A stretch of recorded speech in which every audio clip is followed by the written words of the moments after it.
Submarines, the quintessential unsung hero of the US Navy's key involvement in the Vietnam War. More than just stealthy vessels for clandestine affairs, these underwater vessels tipped the scales time without number. But aren't you curious as to how these submarines were so effective, so elusive, and so deadly? In the dark and lurking depths, how did these submerged crusaders stay one step ahead of their adversaries while remaining shrouded in mystery? The burning answers lie here, all in today's video. Sometimes it hurts that submarines thrive on their invisibility. Unlike surface vessels that sailed the seas, submarines operated in a treacherous environment shrouded in secrecy, darkness, and death-like silence. As unsung war heroes that never take due credit, they prowl the depths to gather intelligence, deploy special forces, and sometimes launch surprise attacks. Strategies all used by the US Navy in Vietnam. Were they perfect? Certainly not. From the mental strain of prolonged underwater missions to the physical demands of operating complex machinery in confined spaces, each of these vessels faced challenges. Yet their contributions shaped the Navy's course, underscored the importance of underwater strengths in war, and provided tactical advantages in a way that surface vessels simply couldn't match. Take, for instance, the Sturgeon-class submarine, an extended and improved version of the Thresher/Permit class that predominantly featured during the Cold War. As SSNs, the Sturgeon-class submarines were primarily crafted to perform anti-submarine warfare operations. 7 different primary contractors built the 37 boats of the class, making it the second most numerous nuclear-powered warship class in the world. Only the Los Angeles class, with its 62 boats, tops it. You see, back in the 1950s, the US Navy realized that the Thresher/Permit class, the boats of which were then being constructed, needed to be refreshed and, well, re-engineered. They wanted something fast, but were still able to hit hard. The thirst for high-speed operations led to the creation of the Sturgeon class, and some design aspects were sacrificed. While its design retained the 5-compartment layout of the Permit class, which included the bow, operations, reactor, auxiliary machine room number 2, and engine room, these nuclear-powered Sturgeon-class submarines featured longer hulls to accommodate more advanced Mark 37 torpedoes and intelligence-gathering masts. However, the materials used weren't exactly out of the box. It mainly included high-strength steel for the hull to withstand deep-sea pressures, as well as nuclear reactors for extended underwater operations. But hey, simplicity can be bliss. The robust design ensured enhanced safety and reliability following the USS Thresher disaster. The sail's fairwater planes could even rotate 90 degrees, enabling the submarine to surface through thin ice. Yep, it was that cool. If you're a fan of top-tier weaponry, then you'll be pleased to know the Sturgeon class was no slouch. The armament of the Sturgeon class submarines was formidable, including Tomahawk and Harpoon missiles, the UU-M44 Subrock anti-submarine rocket, Mk-48 torpedoes, and various mines like the Mark 76 SLMM and Mark 60 Captor. Plus, their sophisticated sonar systems, including the BQQ sonar suite and towed arrays, provided exceptional underwater detection and targeting capabilities. The only downside regarding the whole modification was speed. Despite using the same S5W reactor as its predecessors, the enlarged sail and increased displacement meant the Sturgeon-class submarines had a top speed of 26 knots, slightly slower than the Thresher class, which could go up to 33 knots. Additionally, despite being an effective prop, I can't help but feel the smaller size of the Sturgeon class compared to others limited space for special operations teams and extended missions. It was a classic case of being a double-edged sword, a conundrum quite common at the time. Up next are the Barbel class submarines. Popular for being the last diesel-electric attack submarines built by the US Navy, this particular class of submarines was designed with numerous innovative features in mind. Remember the experimental USS Albacore? This particular vessel played a big role here. It served as the Barbel's muse, making the class adopt its teardrop-shaped hull. Why, you may ask? Well, this interestingly shaped hull helped to minimize drag while maximizing its speed. But apart from those perks, the hull was also constructed with a 1.5-inch thick HY80 steel, and if you have no idea what that entails, a quick summary is that it's pretty high tensile steel that provides robustness and allows for deeper dives. Music to the ears of any navy, more so a nation as gargantuan as America. Additionally, the Barbel were the first production warships whose designs included a single shaft configuration. They combined the control room, attack center, and conning tower into one space, therefore optimizing combat operations. During the Vietnam War, the Barbel-class submarines were involved in all kinds of reconnaissance and surveillance missions, leveraging their neat diesel-electric propulsion for silent operations in coastal and riverine environments. Vessels like the USS Blueback conducted various missions, including surveillance, reconnaissance, and even direct support for surface fleet operations. They operated primarily in the Western Pacific, engaging in numerous deployments and supporting American efforts in Vietnam through training exercises, special operations, and serving as targets for anti-submarine warfare training.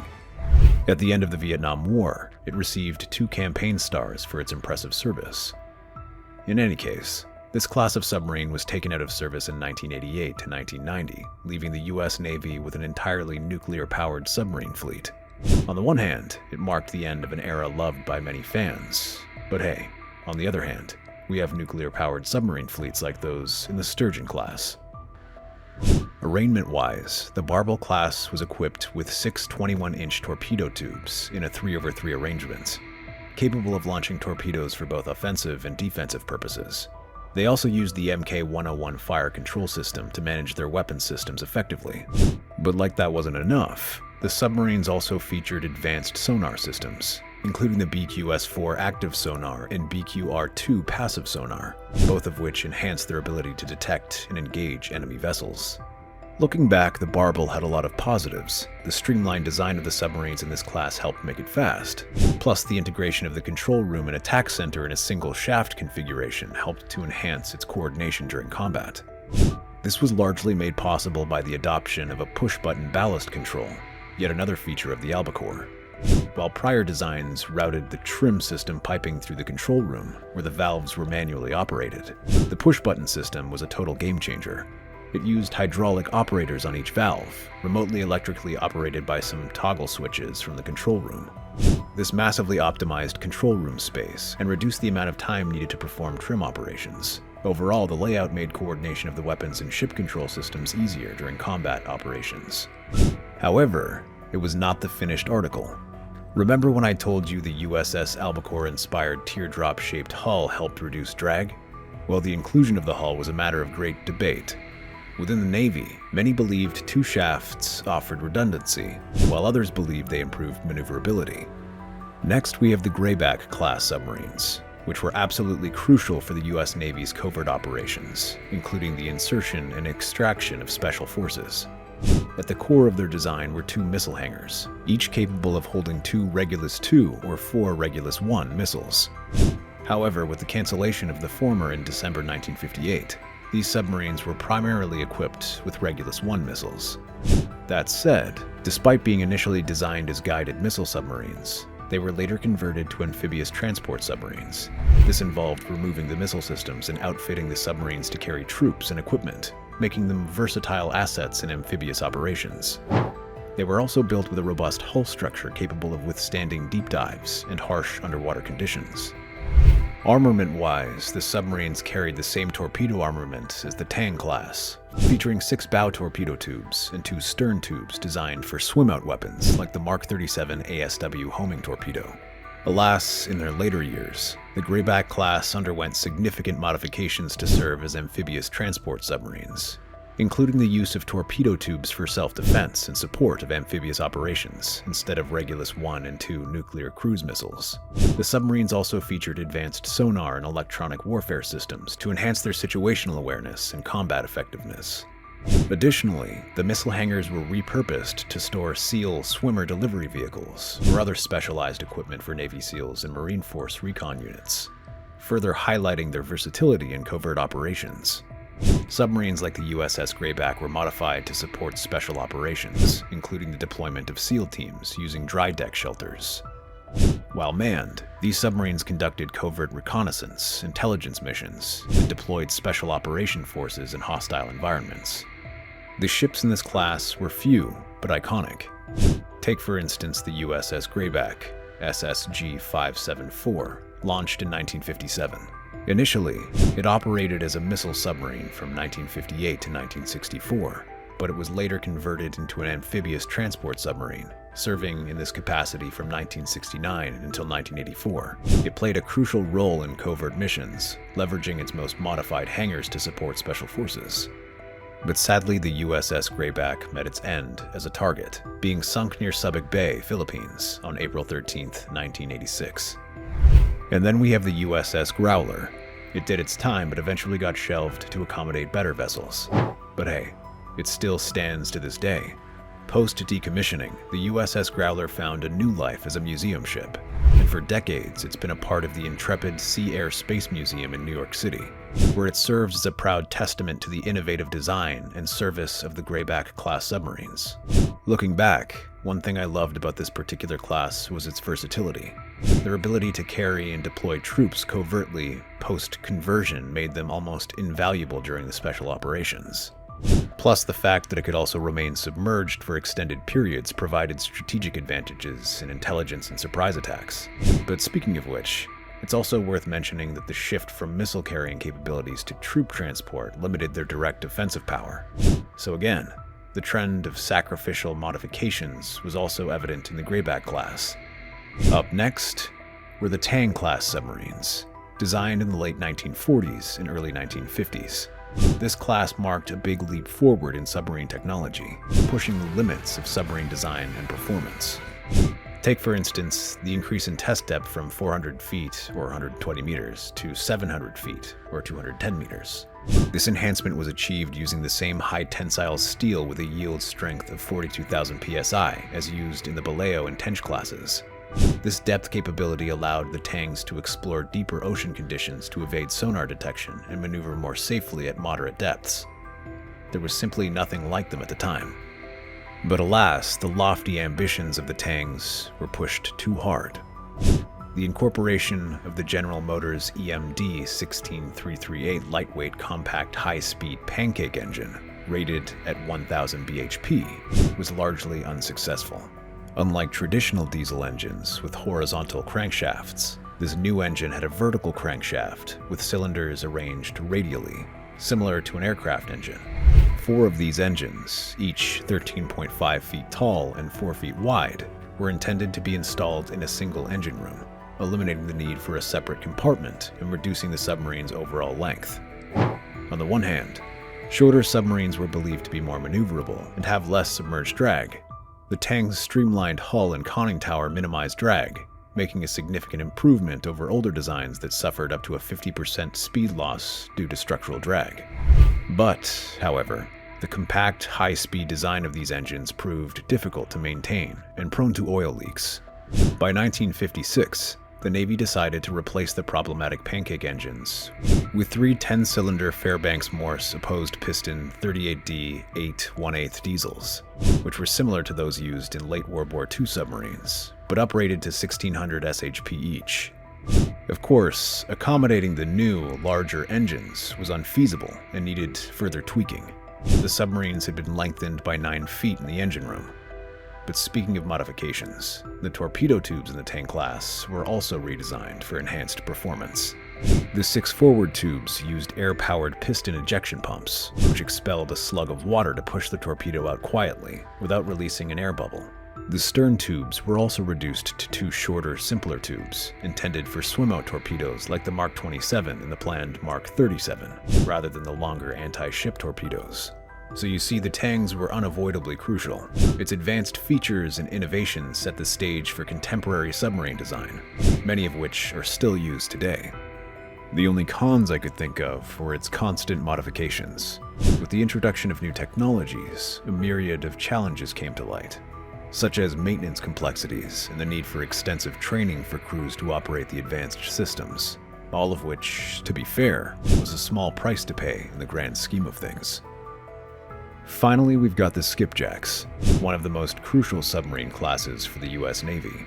And no, it wasn't just because they were the first nuclear-powered fast attack submarines.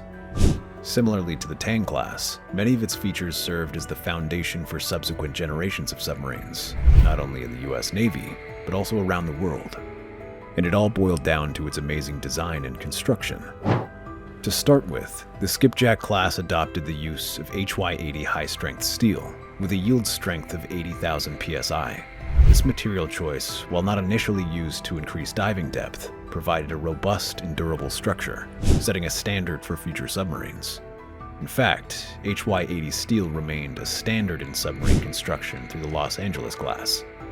Inspired by the USS Albacore's high-speed hull form, the Skipjack also had a streamlined hull, reminiscent of a blimp. This body of revolution hull minimized surface seakeeping, but was optimized for exceptional underwater performance. And don't even get me started on the radical internal arrangement that combined the conning tower, control room, and attack center into one space, facilitating more efficient operations and coordination during combat. It complemented the introduction of push-button ballast control, which used hydraulic operators on valves remotely controlled from the control room. In all, this system conserved space and reduced the time needed for trim operations, marking a significant advancement in submarine control technology. Sounds familiar? Yeah, it was the same configuration used in the Barbel class. If you're a lover of skipjacks, you must know they include bow planes on the massive sail. But do you know the reason why? Popularly called sailplanes or fairwater planes, they helped reduce flow-induced noise near the bow sonar arrays. It was so good that the design was continued in all US nuclear submarines until the improved Los Angeles class, demonstrating its effectiveness and importance in submarine design. With all the aforementioned points, I'd have to understand if the Skipjack-class submarines had mediocre weaponry. After all, there has to be some sort of drawback, right? But it certainly wasn't about this department. Armed with 6 torpedo tubes capable of launching both conventional torpedoes and nuclear-tipped torpedoes, the Skipjacks were duly impressed. Plus, their advanced sonar systems and fire control computers also enhanced their targeting acquisition and engagement capabilities. And when you consider the fact that the Skipjacks were the first to be equipped with an S5W nuclear reactor, what's not to love? Known during development as the Advanced Submarine Fleet Reactor, the ASFR became the most widely used in US nuclear submarines, powering 98 submarines across 8 classes, including the first British nuclear submarine, HMS Dreadnought. Which makes a lot of sense because the integration of the S5W reactor provided reliable and efficient propulsion, significantly enhancing the operational capabilities of the Skipjack class. By introspection, the Skipjacks were a resounding success. Their nuclear propulsion and streamlined design made them the fastest US nuclear submarines until the Los Angeles class submarines, the first of which entered service in 1974. However, I can't help but feel the complexity of nuclear reactors required rigorous maintenance and specialized training for the crew, which must have been a tough problem at the time. Plus, it was crazy expensive. Each hull cost around $40 million, which, as of the time of making this video, would have been over $400 million adjusted for current inflation. It was a load of fun unwrapping naval history once again, but sadly, that wraps up our rundown of the US Navy submarines that were total game changers in the theater of the Vietnam War. If you found it as thrilling as we did, make sure to hit the like button, drop a comment below on your favorite class, and don't forget to subscribe.